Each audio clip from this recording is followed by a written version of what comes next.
Hello. Hi. Hi. Hi. Hello. I'm curious about Building open, authentic, loving relationship. I'm curious about jealousy.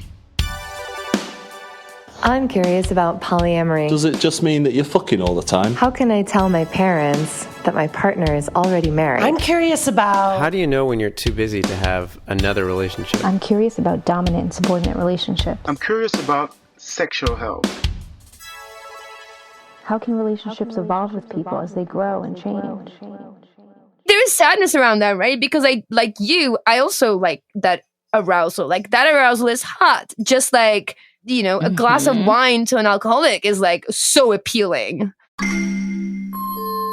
Welcome to the Curious Folks podcast for those challenging the status quo in love, sex, and relationships. My name is Effy Blue. And I'm Jacqueline Misla. This week, we're talking about how we can tell the difference between attraction and activation. We all know what it feels like to lock eyes and feel immediately connected with someone, like we've known them all of our lives, falling in love fast. But can that be real sustainable love? Can it? I love it. Can it? You're like, I don't know. See, my question was like a real question. Yours feels like sarcastic, like, can it? All right, wait. Yeah. Let me tell you how this started. So I sent you a TikTok from @PattyNot. The partner you feel intense chemistry with is often the person your brain has selected to recreate your trauma. Can I get a break for like a fucking minute? Like, just 1 minute, give me a break. So that resonated completely. We can't have passion. We can't have like lust. We can't have attraction. It's all trauma. Like, can we please have something? Can we have something? Shall I be robbed of everything? Yes. No, I know. You send me these TikToks. I love that because I am resisting 100% TikTok. Just resisting it. I'm allowed. I don't want to download it. I don't want to. I just fall in so many rabbit holes. I don't need another rabbit hole just waiting for me to just trip into and lose hours and hours. Instead, you very kindly send me the best of TikTok, which I appreciate. I appreciate that. And one of those things was this thing. And when I got it, I listened to it and I was like, oh, this is right up Jackie's alley. You know why? Because I do not like the idea that I have to choose between a passionate relationship and a healthy one. We just did episode 126, which was Rest and Reason and Flirt and Fuck. And we talked about the ability to have both stability and eroticism, just not at the same time. For me, I think personally it stands out because I have two mottos in life. One is and, not or, and the other is roots and wings. And so both of those things make it really difficult for me to believe that I cannot have both the like lust and connection and all the things that people are saying come with trauma or come from trauma and like stability and healthy and trust. Like I want it all. I think the idea is not that you can't have it all. I think you can have it all. One, not at the same time. And two, with some caution and mindfulness and, thought and consideration and awareness. So I think, yes, you can have it all, just not as simple as you imagine. Okay, yes. I think this is actually what the issue for me is. I can have it all. I'm going to do all the things that I want. So let's make that clear. That is true. What I'm annoyed with is people calling that trauma bonding or like labeling it as something as bad or like my relationship now is going to be destructive because of all of those things. And so I don't know, first of all, is trauma bonding a bad thing? Yes. Trauma bonding is a bad thing. However, let me explain. It is very rarely that I'll label things like it is bad, but trauma bonding is bad. But what you're talking about is not trauma bonding. I think trauma bonding, the phrase, gets thrown around and it's misunderstood and misused. So this is actually a really good moment to clarify some of that and introduce some accurate language so that people, we educate people a little bit and we're accurate in what we're talking about. Trauma bonding is when the person who's being traumatized establishes a bond with the person that traumatizing them, right? So the most familiar trauma bonding that we know is Stockholm syndrome, right? That's when captives refuse to leave their captors even after hostage negotiation is done, right? Or people falling in love with their abusers, right? So that is what trauma bonding is. It's when you are bonding with the person that is traumatizing you, right? And that is not a good thing. There's no version of that that's okay or good. What you're describing, though, is not trauma bonding. What you're describing is attachment activation, which has something to do with childhood trauma, but it is not the trauma that you're experiencing right now from somebody that you're bonding with. Is that clear? Yes, that makes sense to me. Okay, so I appreciate that. And actually, we've done deep dives into attachment. We spoke with, in episode 80, we spoke with Jessica Fern about her book, and we talked about attachment styles and trauma and non-monogamy. And so I'm familiar with all of the attachment, and we all want to move towards secure attachment. That's the goal. That makes sense to me. But is attachment activation a bad thing in a relationship? Again, I'm not convinced. Because all right, can we do story time? Okay, sure. So sit back, everyone. Let's tell some stories. So I'm going to tell you about the probably insecure and activated attachment that I had with in both my relationships, and why I don't think it's a bad thing. So, all right, let me start with my partner. So we met on OkCupid. And we connected and immediately, and it was like flirty and fun and interesting. And so we decided we were going to meet a few weeks out at a bar. It was actually at a poly event in Brooklyn. And so I got there early. I'm sitting in the back, and then she walks in, and it was just like a movie. Like I kind of float to her. It feels like my legs weren't even moving. And like everybody, the noise and the people like faded away. And we're just like looking at each other. And I don't even remember if we said anything. Maybe we said like hello, but then we just like kissed. And it was like, psh, psh, like fireworks and lightning and all the things. And then we spent the rest of the night like talking, and everybody like left, and we almost left at closing. It was just like that kind of magical experience. And then the next time I saw her, like our second date essentially was at her house because she had the flu. So a few days after we met each other, she had the flu. I sent her a bag of groceries and goodies. And then I started to go to her house and like take care of her as she had the flu. And so for the first maybe 2 months, we spent the whole time in her house. We said, I love you after like 3 weeks. Like we didn't go out to like dinner, like at a proper date, probably until 2 or 3 months into our relationship. And we were like, that was it. Like we were together.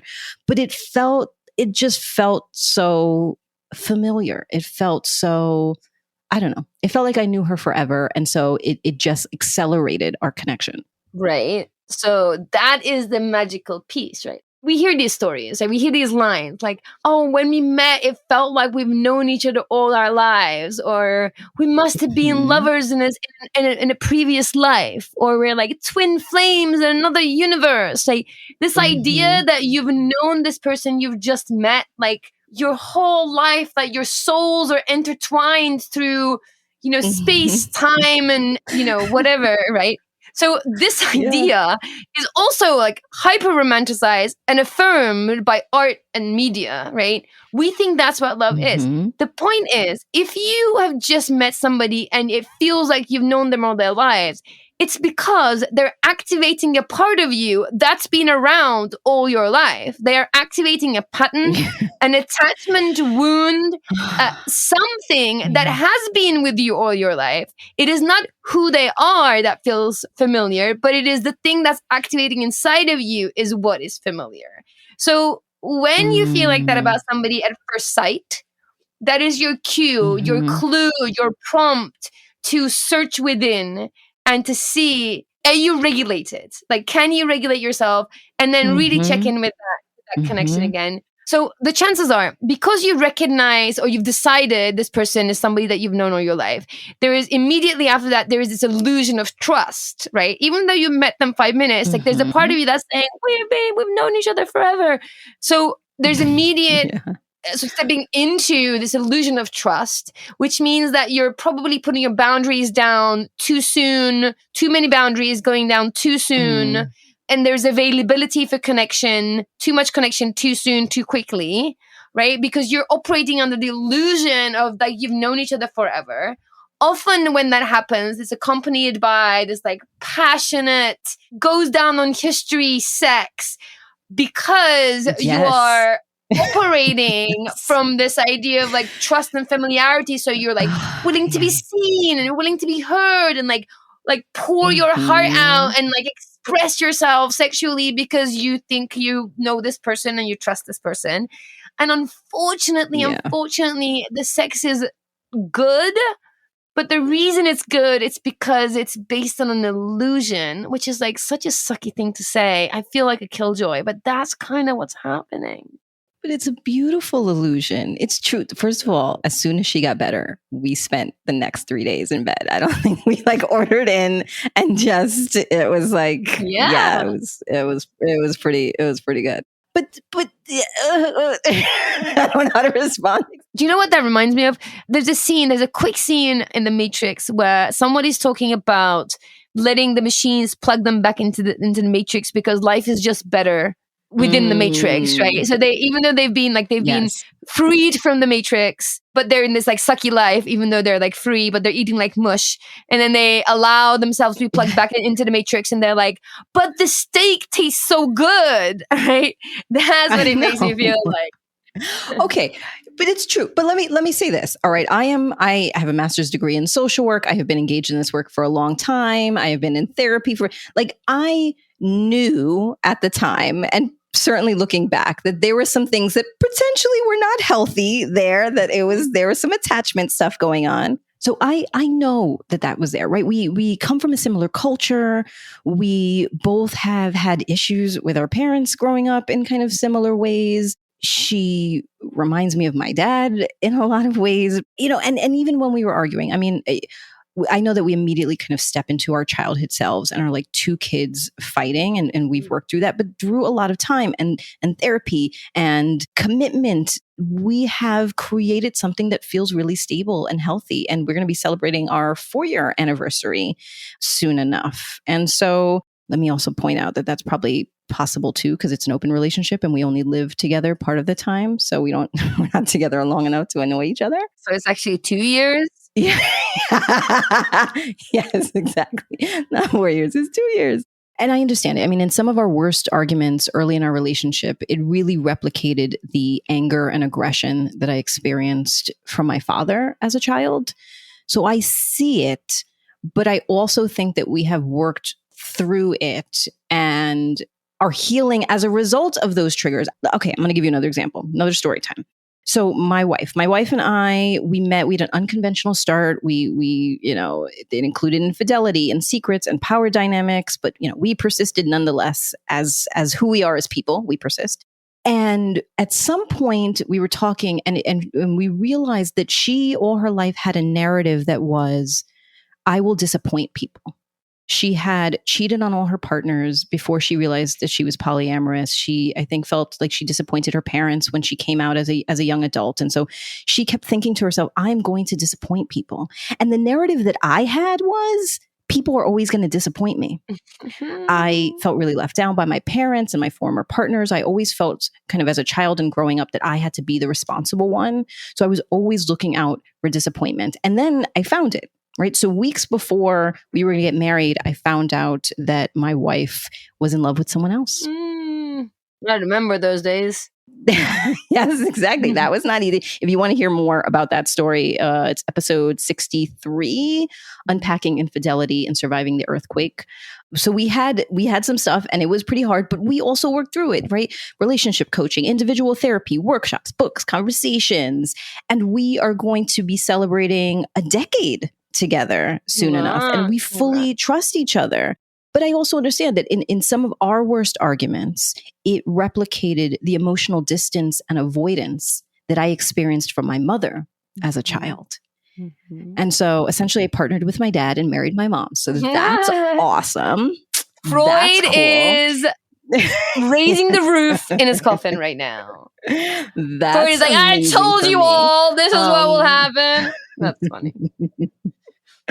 But my point is that regardless of the fact that there was definitely insecure attachment stuff happening there, definitely things that were like pulling up my triggers and trauma from childhood, I learned through that and learned with them, and we all are better for it, and our relationships are stronger for it. So I don't know if it's a bad thing. I'm not convinced quite yet. I don't necessarily. So some things I think I want to label as bad because some things are objectively bad. Like trauma bonding is bad. Like if that's what you're experiencing, you are in an abusive relationship, right? You should be out of that relationship. So trauma bonding, bad. What you just described, which is people who've gotten together through attachment activation, who then sort of come to some sort of an awareness and decide to stick with it and grow and get healthy and reassess those connections and reinforce them and sort of level up together. That's a healthy way of doing that. So I don't necessarily think that attachment activation is always bad.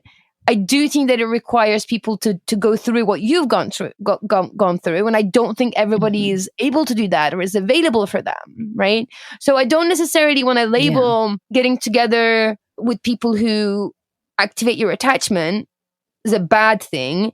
I think it is a thing. It is a real thing. It happens to all of us. We need to be super aware of it and learn strategies and tactics and skills and build communities and support networks so that we can walk through those struggles and find our way to a securely attached, a nourishing relationship. I think that's the part that is important. I agree with all of those things. I agree. And I think that has made the difference. Our commitment both to our own personal growth and the growth of our partnership in both cases. I think what is interesting to me is, so with me, these are long-term relationships. Like I figured these things out once I was in it. I'm like in love, in the thing, and like, oh shit, this is replicating what happened when I was 10. Like that's not cool. So like that happened. But I know that if I don't know, let me say this. I don't know that if I knew this beforehand, if it would have impacted who I was attracted to. I think certainly I still would be attracted to the same kind of people, but I don't know if I would have stopped myself. I don't know if I would have been attracted and been like, oh, well, I can't do this because you're going to bring up my childhood trauma. And so I need to move on. I don't think I would do that. I don't know why I had a voice, why that, I don't know why that version of me had like a 1920s like voice. But I just think that I would keep being in those relationships. Yeah, the chances are that you will be, right? I think that is a thing. Like we are so heavily influenced by our attachment styles, which were shaped in our childhood more often than not with our primary caregivers, which more often than not is mom and dad, right? So I think it's inevitable that within our attachment system, within what we feel is a secure, loving relationship, we see the echoes of those, like what I call the original relationship, right? The original loving relationship, which is a relationship with our parents. So we are all going to get echoes of that. There's no other version of this, right? And I think there is a difference between activation and attraction. I think, when I hear your story with Alexis, it sounds like if I put on my professional ears, if I was, hearing that as a coach, I'd be like, oh, that's an activation. That's not necessarily an attraction. But it feels like attraction, right? That nuance is very hard to parse apart because once you're activated, you're not in your wise mind. So you're not stopping to be thinking like, oh, look, I'm activated. Like you'd have to do a ton of work to be able to be like, oh, look, I'm activated. I wonder what's causing that. Oh, it's this person. What is in this person in this connection right now that's activate? Like you would have to be like some emotional mental health ninja with, years of experience and training and probably like a solid 20-minute twice a day meditation practice to be able to like catch yourselves in those moments. So I think we will always be attracted to people who activate our attachment, essentially. And I've seen this in my experience, which is different from yours, right? I have taken this whole, I don't want to be attracted to my childhood dynamics to a next level. It was one of the reasons why I wanted to try out monogamy. I wanted to try out non-monogamy. I was like, how can I disrupt this pattern in such a way that there won't be room for repetition, right? There won't be room for the echoes. Like, so I was like, non-monogamy is like the opposite of monogamy, which is what my parents had. So if I like disrupt it on a systemic level, never mind, like, let's go out of my comfort zone and date like people that I wouldn't date. Let's go deeper than that. Let's disrupt this thing on a systemic level. Let's just like do non-monogamy, right? Even then I found myself in these like crazy ass dynamics with a partner that is like so reminiscent of my dad and how he shows up in relationship, and a metamor that is so reminiscent of my mom and the way that she shows up in relationship, even though I'm not in a relationship with the metamor. Like the three-way dynamic, not a triad, but the dynamic of the three of us ended up being a repetition of my family home. And I'm like, what the fuck? I'm trying to interrupt. I'm trying to interrupt this on such a core level. I am still unable to do that. Right. So this is so snuck real. Itself in. It's just, and look, I am aware. Like I told you, I shared a story with you the other day. I was at a bar and I locked eyes with this guy and immediately got activated. I know now what activation is. Like I can tell the difference. I knew immediately that I was activated. I knew that there was something in him that was activating me before I even spoke to him. Before I just looked eyes. And I felt myself pulled towards him, knowing I know this feeling. I know when this feeling comes up, nothing good happens from here, right? That's the conclusion that I've come for myself. It might not be. But, I'm like, okay, but this is like, I'm familiar. And like you, even though I was familiar, I felt myself pulled into this, like getting curious and wanting to explore. It's like, I'll just like dip my toe in. Well, I'll just have a conversation. I just want to find out if I'm right. Like, that's the other thing that I come up with. Like, I get the feeling and I'm like, but is it accurate or am I just making it up? So let me investigate is an amazing trick that I play on myself to then like go towards the thing that I'm not supposed to be going towards.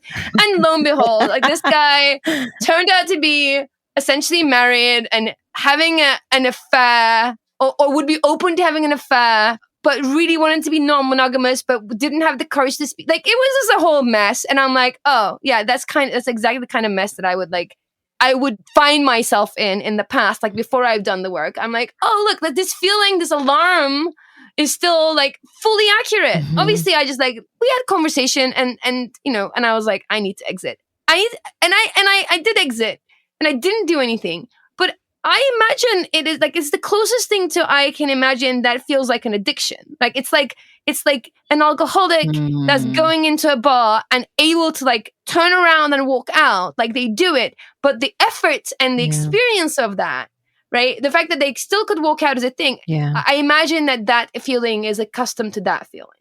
Like I went there, I got activated, I connected, and then I like, okay, this is not going to be good for me. I turned around and walked out. Yeah.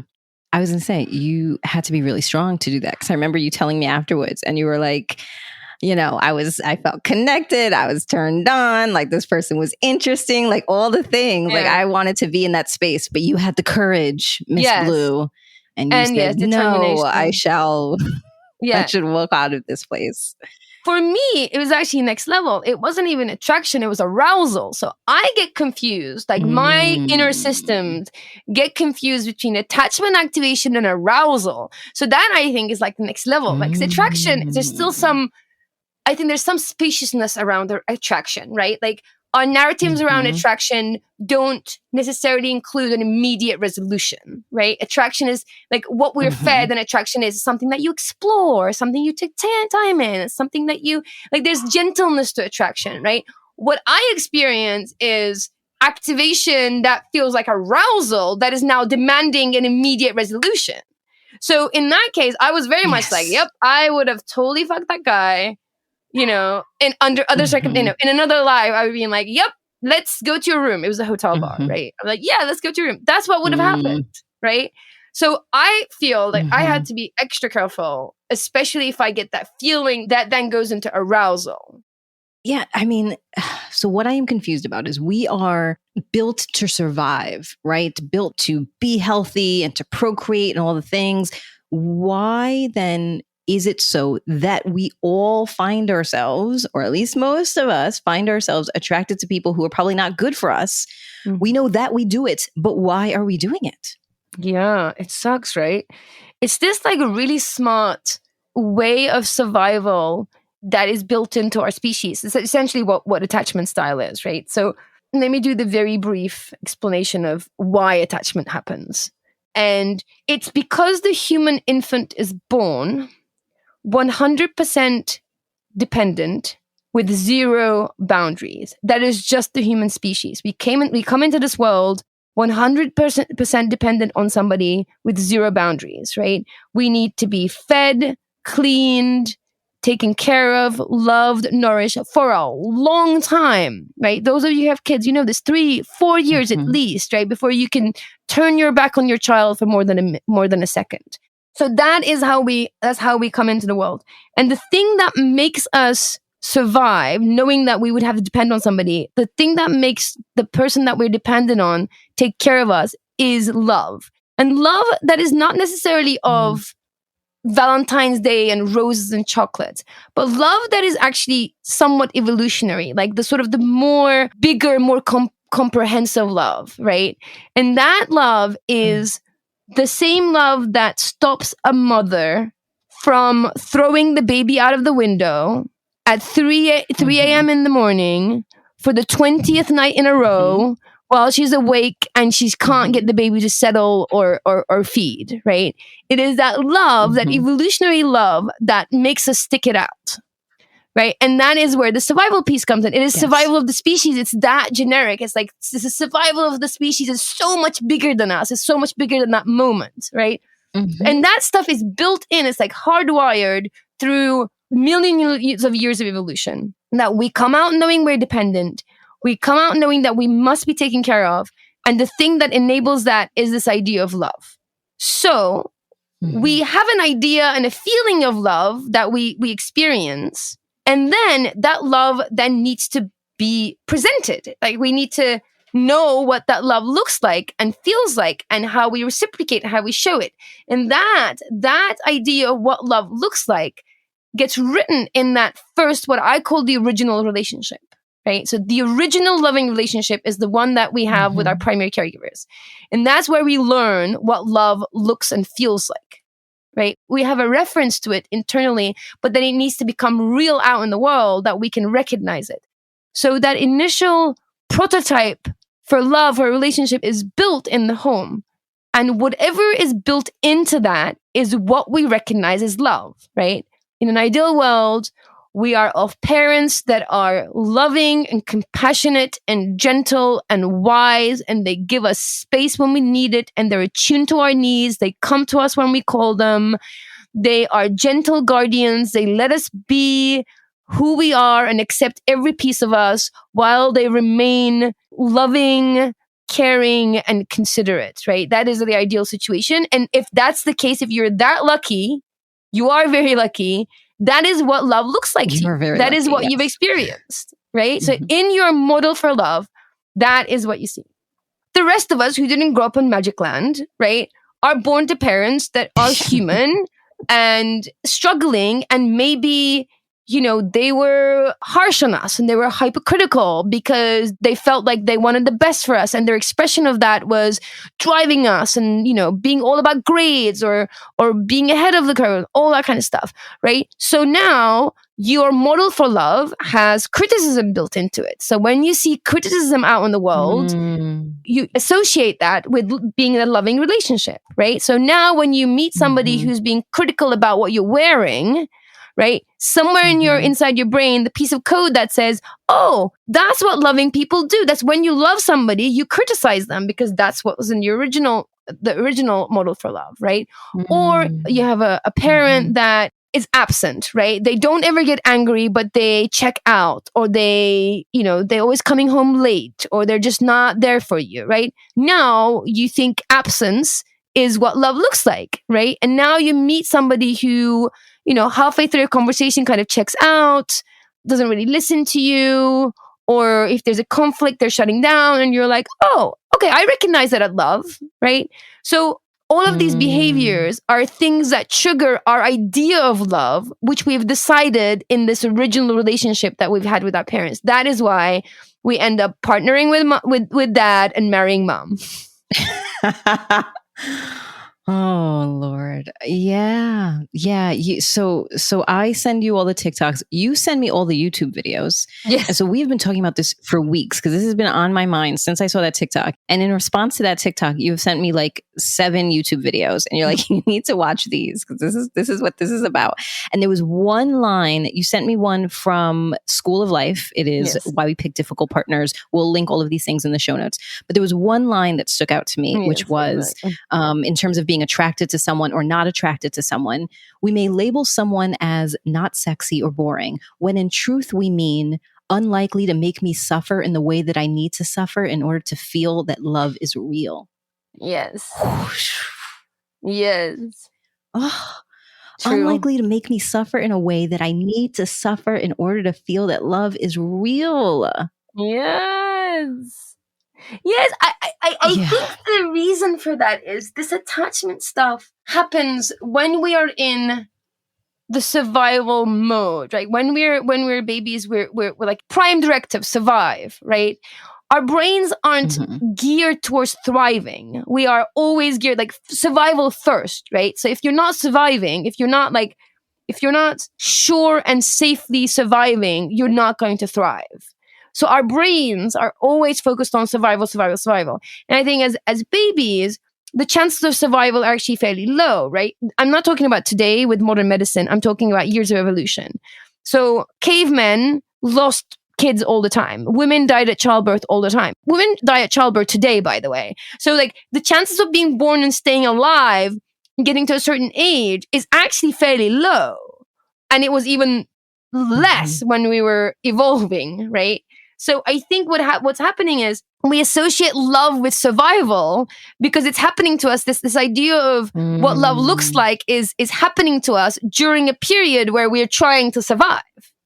So I think those wires get crossed, and that is why the suffering becomes associated with love, right? And then we feel like in order to feel that love, we also have to feel the suffering. Mm-hmm. And even the precursor to that then is that feeling of arousal or attraction, like you were saying before, that before even love is is there, before even you've said words to each other, somehow energetically we are just noticing like, ooh, you're kind of broken like me in the way that I am, or you're gonna trigger my things. Like let's go out on a date. Let's go get some dinner. Yeah.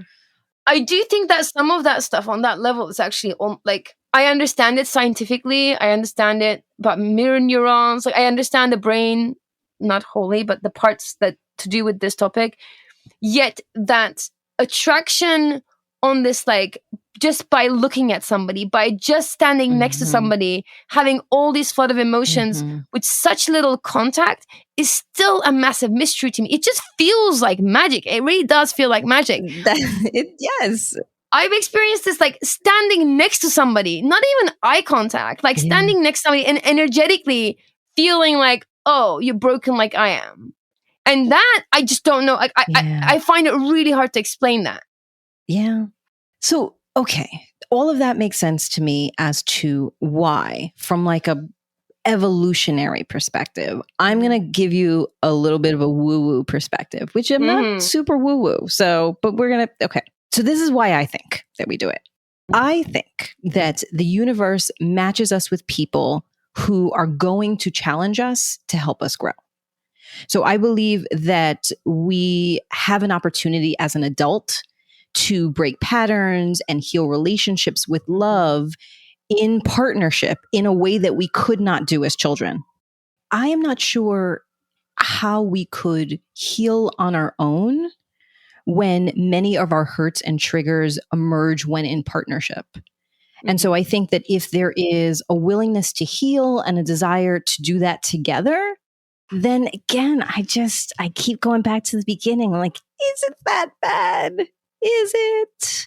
Is activated attachment at the end of the day? Should we be avoiding it? Should, when we feel aroused and connected, should we say, no, don't do this thing? Or should we say, I'm an adventurer who's on the path of healing.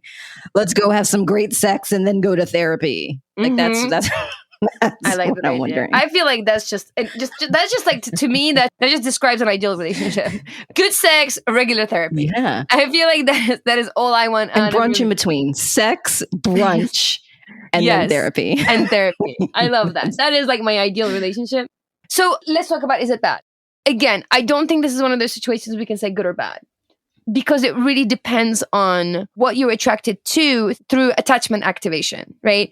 So for example, if in your case, right, the struggle that you're having with your partner, with Alexis, is not abusive, right? It is uncomfortable. It's upsetting, right? It is, there's dissatisfaction, right? Which you're working through.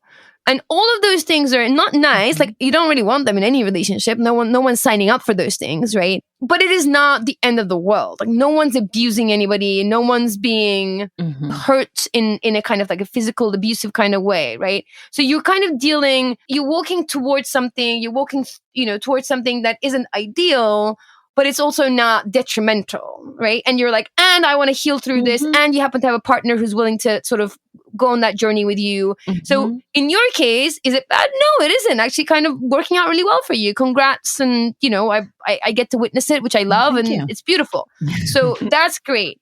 However, if your prototype, if your the OG relationship is abusive and it destroys your self-esteem and it causes deep trauma, and you find yourself attracted to that over and over again, and the partners that you're attracted to are not willing to go on a healing journey with you, then that is not ideal, right? You don't want to be in a situation where you're constantly activated through attachment and you're attracted to people that are, repeating past abuse, past trauma, because that is what's familiar to you. That is not ideal, right? In that case, you do want to find ways of like not going towards the thing that is activating. So in your case, it's inconvenience. In other cases, it's detrimental. That makes sense.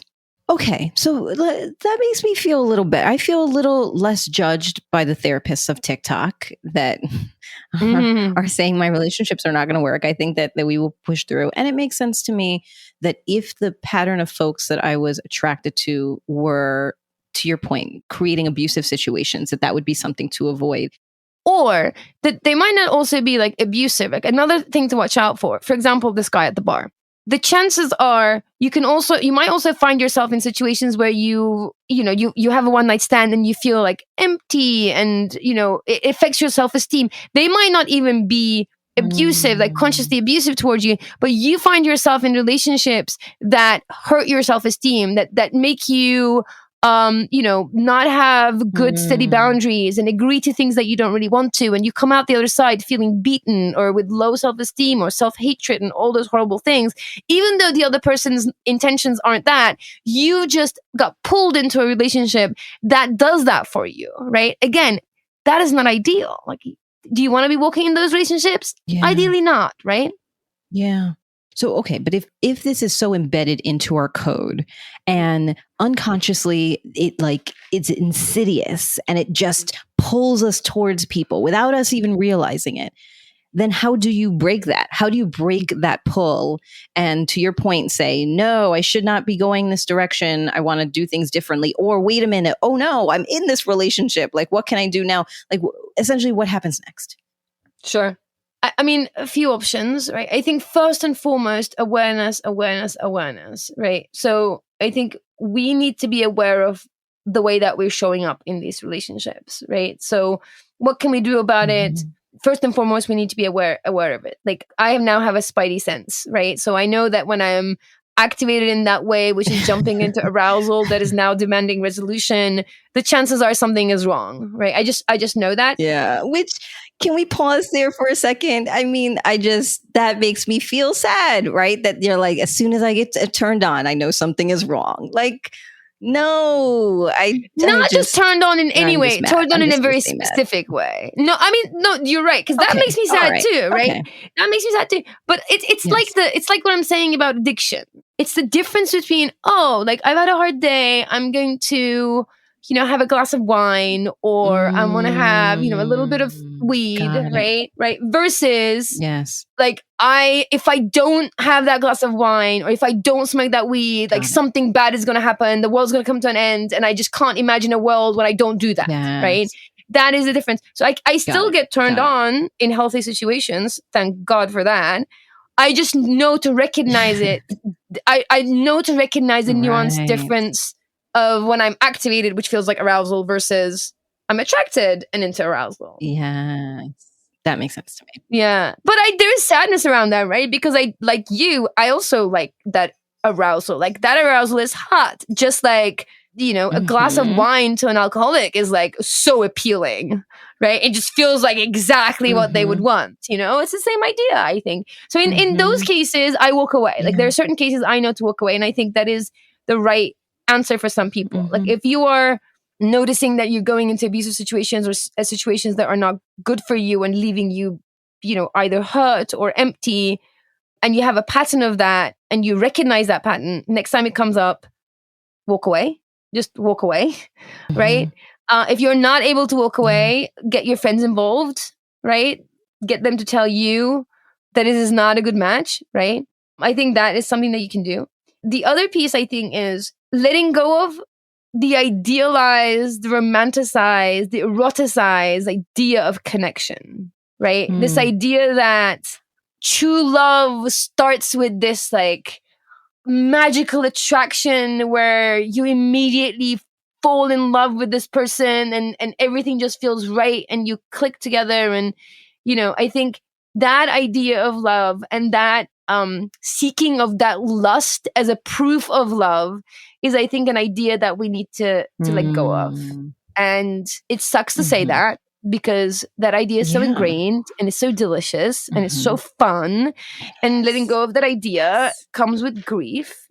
But I think we just need to do that. Yeah. I know. I just needed a minute there. That's like me at midnight wanting to order a pizza and realizing that wouldn't be the best decision for me, that I wouldn't feel good in the morning. But that pizza would have been great. I think that's kind of what I'm sitting especially right now. In bed. Yeah. So, okay. So that makes it, I think the other thing, as you're saying that, the thing that makes me think about is, particularly in my dynamic, that non-monogamy has been a way for me. I mean, frankly, from just the awareness place, I think I remember when I was working with you, when you were our relationship coach, my wife and I, you talked about how, she was hearing things from me and from her partner at the time. And you were saying, well, if you hear it from one person, it could be true or not true. You start to hear from multiple people. You start to see a pattern there. Then it's something to pay attention to. And I think that that's true. I think that being in multiple relationships, particularly at the same time, allowed me to have a sense of awareness that I may not have had if I was only in a monogamous relationship. Sure. Also, non-monogamy, can be an answer to this, right? And I see this a lot with people who are exploring non-monogamy. And one of the main causes I see is that whether they realize it or not, people are trying to find a way to have these like long, sustainable, loving relationships while finding a way to get their lust fix, right? This thing that we actually should walk away from. They're like, well, look, let me figure out this like healthy relationship that is safe, secure, sustainable, and ideally open, so that when, every now and then we get to go out there and like chase like lusty one night stands, or these like explosive relationships that are going to burn bright and hot and then evaporate.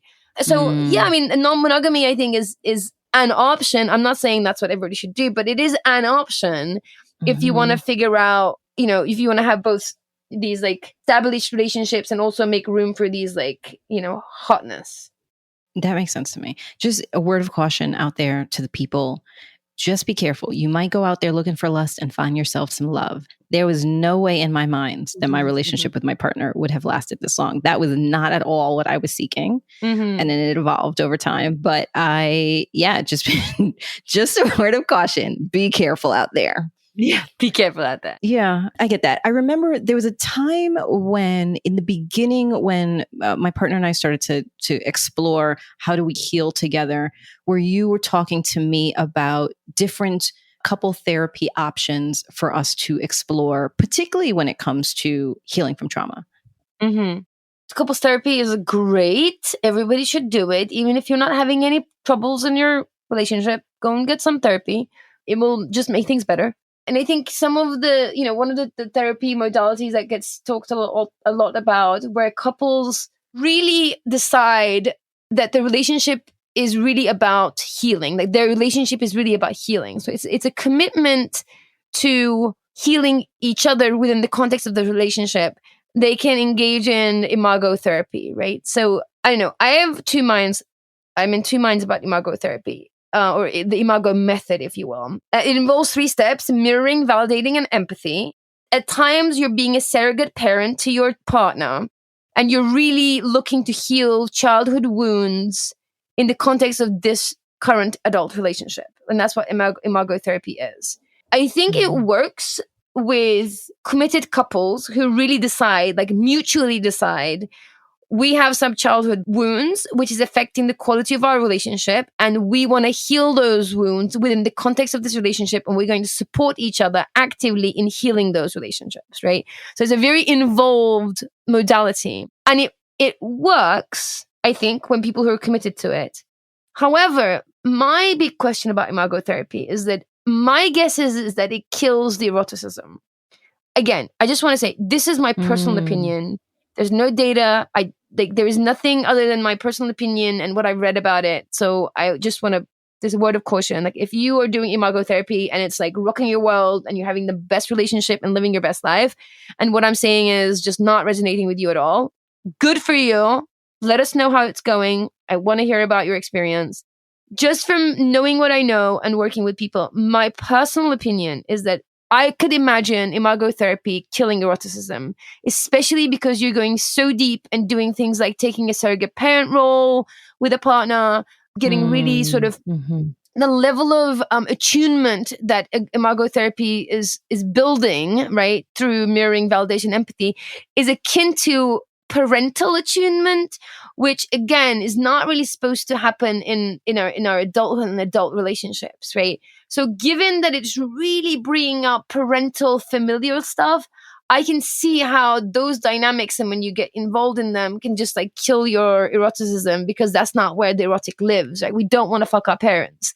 So when we get into parent-child dynamics, when we're too attuned, right? We're like too attuned to our partner and partner's needs, like a parent would to a child. I think that's where there's no room for eroticism there. That's not, you don't want to be fucking in those dynamics, if you will. Yeah, that makes sense to me. Okay, so last but not least, your other option is to change your response to the activating stimuli. What does that mean? So if your partner shuts down when there's conflict and your reaction is to cling to them, to sort of want answers and wanting to connect, right? And you find yourself in the same pattern over and over again, and that is your pattern. Like there's an attachment pattern that's being activated. You can do the work of not feeding that, right? So your partner shuts down, and you create boundaries around taking that personally. You work on knowing like that's about them and that's how they're surviving in the world right now, and it is not about you, so that you can't change a stimuli that's kicking you into that attachment pattern, but you can change, technically you can change your response, right? And that's where the work is. Yeah, I think that sounds right to me. I think in terms of my experience, that it, of course, everything starts with self, that I have been much more mindful of what it is that I need or want, feel like I need or want out of a situation, and start to analyze why that is. So sitting in discomfort, I can very easily have conversations that involve conflict. I'm not afraid of conflict. Mm-hmm. What is uncomfortable for me is sitting in something that is unresolved. I think I am drawn to have difficult conversations because I want to, like, let's just talk about it. Let's talk about it. Let's fix it and let's move on. And when someone is in their feelings and are not like moving past those feelings fast enough, and I have to like sit in their feelings, like that discomfort is hard. And I do find myself wanting to escalate to fawning, essentially, which is, everything, you're okay. Can I hug you? Can I get you something? Like trying to do something, which is a pattern that I saw my mom do with my dad. When my dad was really, frustrated and created tension and anger in the house, she would be like, let's look at rainbows and everything's great. And so I think I have that kind of mode. But again, the universe is coming to teach me a lesson. I want, when there is conflict, I want cuddles. I want closeness. I want all of those like happy feelings. And my daughter does not do that at all. my wife and partner, actually nobody in my life wants cuddles as much as I do. I think that when everyone is upset, they want space. I just want to be held. And so I think the universe is giving me opportunities to practice not getting the thing that I want, not having the I don't even get cuddles for my dog. My dog. I know. She will like come up and like cuddle for like a minute. Like she'll get cozy. And then like after 2 minutes, she's like, all right. And then she just walks away and goes lays somewhere else. And she does that with all of us. Like it's not just, she just like comes and gets cozy for a little bit and she like got her fill. She's like, I'm out. And then she goes somewhere else and does something else. So yeah, I don't know what my cuddle freeness has to do with this episode, but it felt important to share that with the world. Yeah. So I think though the thing there, right, is going back to the first thing that we talked about, which is like letting go of this idea, letting go of the idealized, romanticized, or eroticized idea of connection, right? We said like you need to let go of that, and there's that grief that comes with that. I think it's a similar situation here, right? The fact that you want cuddles is not going to change. You can do the work of accepting, tolerating first, and then accepting that these people that you love aren't going to give you those cuddles. And that doesn't mean they don't love you. It just means that they're not going to give you cuddles. And you can learn to tolerate that, right? You can be okay with that. And I think there's going to be grief still because you have to let go of this thing that you want, right? So just circling back to, is it bad, right? This is the question you're asking. Like, is it bad to do this? Is it bad? I don't think there's a right or wrong answer. I think internally there needs to be checks and balances of, is it worth it, right? Is it worth it? Is being cuddleless worth it? Because I'm getting all these other things in this relationship, right? So I think that is the question. Is it bad? Is it good? I don't think there's any cheese there. I don't think there's no wisdom there. There's no growth there, right? But is it worth it? Is there balance, right? Is there synergy? I think will give you much better of a gauge of the health of your relationship. I think that's right. It has forced me to learn how to meet my own needs, which is the goal all along. Is I shouldn't be dependent on other folks to meet my emotional needs. And so I've learned now over time, when I feel that need for something and it's not available to me, what are the ways in which I can feed myself? What are the ways in which, when people are open to cuddles, I like get as many cuddles as possible and stockpile them. So I'm full of cuddles. And then this way, when I'm cuddle free, it's okay. I don't feel as bad. So it has given me an opportunity, I think, this whole journey, I think, of finding myself partnered with folks who, to my great surprise, even though it keeps happening, I have social work, all the things, to my very great surprise, they keep showing up like my parents, realizing that that is okay, that I'm going to see it as a gift from the universe for me to do things differently and heal, that sometimes that requires that I have to do things that I don't like and be uncomfortable. But I do think that it's worth it. I do think, to your question, is it worth it? It has been worth it for me. It has. Great. I think that's the ultimate question. I think that is the ultimate question. I think just for all of you who are listening to this and wondering, is it activation? Is it attraction? Is it arousal? Is it healthy to be in a relationship that is, constantly activating attachment stuff?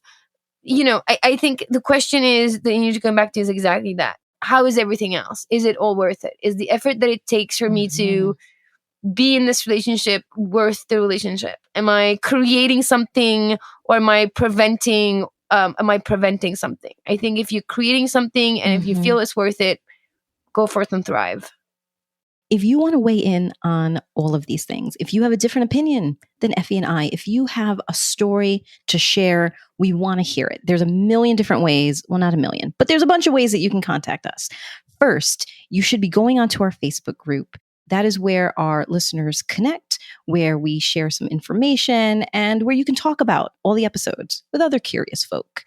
You can find us by emailing us at listening@wearecuriousfoxes.com. You can give us a call at 646-450-9079. So many ways for you to let us know what is on your mind. And if you found this episode or any of our episodes interesting, funny, helpful, please share this podcast with a friend.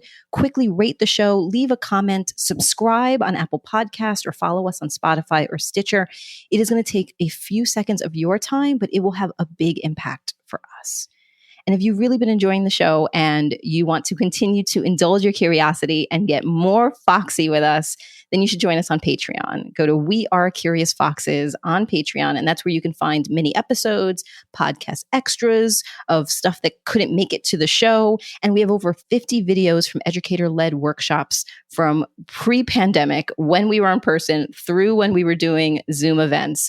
All of that can be found on Patreon. You can find us everywhere, including on our website, where we have blog posts ready for you to read so that you can continue to engage. I don't know if you're like me, but after, let's say, I binge something or I watch something on Netflix, I still want more of the thing. So I start reading Wikipedia. What happened during that time? Are these characters real? What did the book say? Who's the actress? What else she has been in? If you're like me and you want more, then you're going to go onto our website, We Are Curious Foxes. That's where you're going to find blog posts and so much more. All of the things, your window, your key to the indulging your curiosity is find us everywhere at We Are Curious Foxes. This episode is produced by Effy Blue and Jacqueline Misla with help from Yağmur Erkişi. Our editor is Nina Pollock, who couldn't be a healthier relationship choice. Our intro music is composed by Dev Saha. We are so grateful for their work, and we're grateful to you for listening. As always, stay curious, friends. Take 2.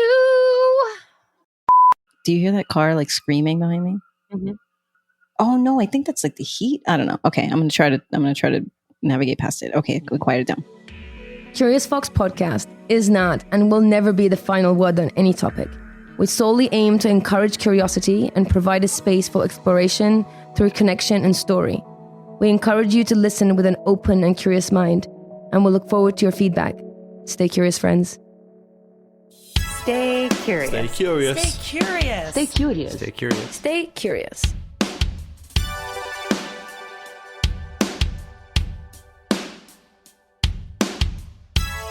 Stay curious.